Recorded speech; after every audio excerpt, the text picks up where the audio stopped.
শোধরাতে পারলাম না, তখন অনেক কষ্টে আমি মায়ের কাছে চলে এলাম।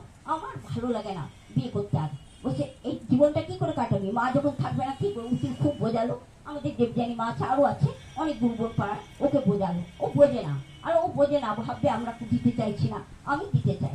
এবার ও তখন আমরা আগেকার জামাইকে ফিরে আনতে চাইছি, তুমি এসো তুমি এসো। ও বলছে না তুমি এসো। আলাম তুমি আগে ওর ভয় ভাঙাও, ওর ভালোবাসার সৃষ্টি করো, তবে তো যাবে, নাহলে কি করে যাবে। ও ভয় পাচ্ছে অত, তারপর ও আসে না। এবার ওর সঙ্গে খুব কথা কাটাকাটি হতে লাগলো। আর সেই দিন আমাদের করোনার পর প্রথম সৎসঙ্গ বড় করি। তারপরে দেখছি বিরাট অশান্তি হচ্ছে ফোনে ফোনেও। ও তখন বলছে আমার, ও বলছে তুমি দেখো আমাকে সবাই ডিভোর্সের কথা বলে, এবার কিন্তু আমি ডিভোর্স দেবো। বলছে তোমার কত ক্ষমতা যে ডিভোর্স দেবে, দেখি তো। তখন যে তুমি চ্যালেঞ্জ করছো, আমি কিন্তু চ্যালেঞ্জে নামছি না। আমাদের ঠাকুরের লাইনের লোক তো, আমরা মাতৃ সম্মেলন করি, আমরা ওইসব পছন্দ করি না, তাই আমি করিনি। কিন্তু আজ কত বছর ধরে আমি সহ্য করেছি। তখন ও বললো আমি চ্যালেঞ্জ করলাম, ও বললাম চ্যালেঞ্জ অ্যাকসেপ্ট করলাম। তারপরে আমার কি হলো, আজকে বাড়িতে সৎসঙ্গ, এত লোক আসবে, তুই আর পরে ঝগড়া হবে। কিন্তু তারপরে ও ভাবতেও পারেনি। ও বললো মা এবার আমি রাজি, কারণ তোমার বলো বলে উকিলের কথা বললাম, ও রাজি হলো। তারপরে আমাদের হলো। আমার জামাই তখন, আমি উকিলকে বললাম যে এরকম এরকম কেস। উকিল হাইকোর্টে উকিল একটা চিঠি লিখলো। তাকে চিঠিটা লিখেছে, দেখুন আমরা তো ঠাকুরকে নিয়ে আছি, আমরা তো মিথ্যার আশ্রয় নিতে পারবো না, ঠাকুরের কিন্তু উকিলের চাল আলাদা। উকিল লিখে দিল যে আমাকে 16,000 টাকা করে দিতে হবে, খরচ দিতে হবে, আর আমার পর মেন্টালি শারীরিক এসব অত্যাচার। আমি চিঠি পড়ে বললাম এবার এই তো মিথ্যা কথা, ওরা তো এসব কিছু করে না, ওরা এমনি ভালো, নিজের মধ্যে। আমি ছেলে দোষ দিতে পারবো না, বা শ্বশুরবাড়ি ঘরে দোষ দিতে পারবো না, আর আমরা একটা নয়া পয়সা নেবো না। আমি কাউকে আমার মেয়ের কখনো যদি সুখ হয় এমনিতেই সুখ হবে, আর যদি দুঃখ থাকে লোকে নিয়ে তার সুখ হয় না। আমি এতে রাজি নয়। আমার হাজবেন্ডকে মেয়েকে সঙ্গে সঙ্গে পাঠালাম। আমার চোখে মানে শরীরটা ভালো ছিল না, মেয়ে ছেলে গিয়ে উকিলের কাছে বললো আমার মা বলছে সব মিথ্যা কথা লিখেছেন।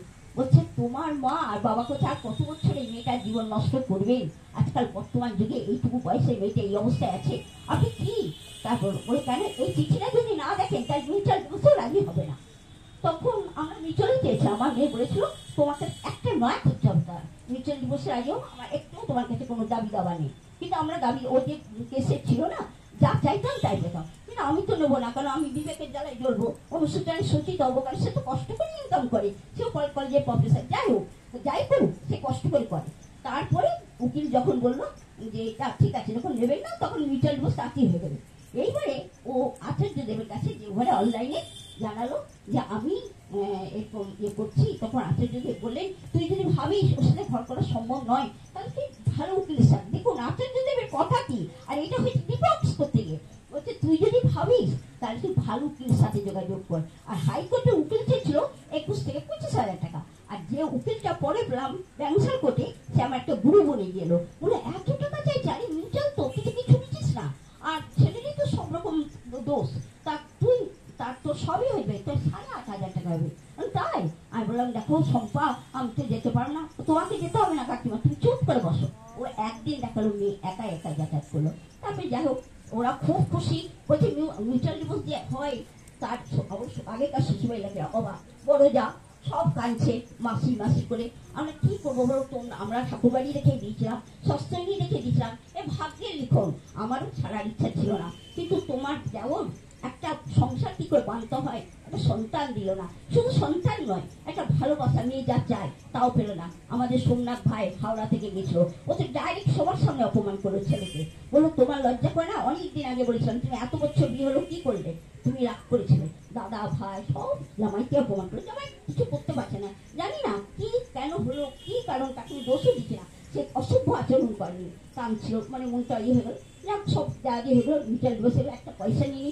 সেই দেখে ওরা অনেক খুশি যে এমন আমি একটা মেয়েকে বিয়ে করলাম যে যাই কোনো কারণে আমি প্রচুর টাকায় ফেসে গেলাম। সেই দিনই ছেলে জানিয়েছে, ওই কেসে উকিলটা গেছে চিঠি, বলছে মা আমাকে বলছে মা আমার সব চাকরি চলে গেছে, তখন বলছে কেন, আমি দিয়েছি 16,000 টাকা, আমার মা বাবা অসুস্থ, শুধু আয় একটা আমি দাদা ভাইদের কাছে খাই, সে জানি মিথ্যা বলতেই হয়। আরে বাবা আমরা তো কারো পয়সা নিয়ে ইয়ে করতে চাই না, তুমি মিউচুয়ালে রাজি হও, তুমি তোকে সুখী করতে পারলে না, নিয়ে গেলে না, এলে না, তোমাকে অনেক টাইম দেওয়া হয়েছে প্রায় 10 বছর, এরপর আমি একটা সবাই রাজি হয়েছে, ওর তো একটা জীবন আমাকে ইয়ে করতে হবে, আমি থাকতে থাকতে বলছে মা আমি মিউচুয়ালি রাজি।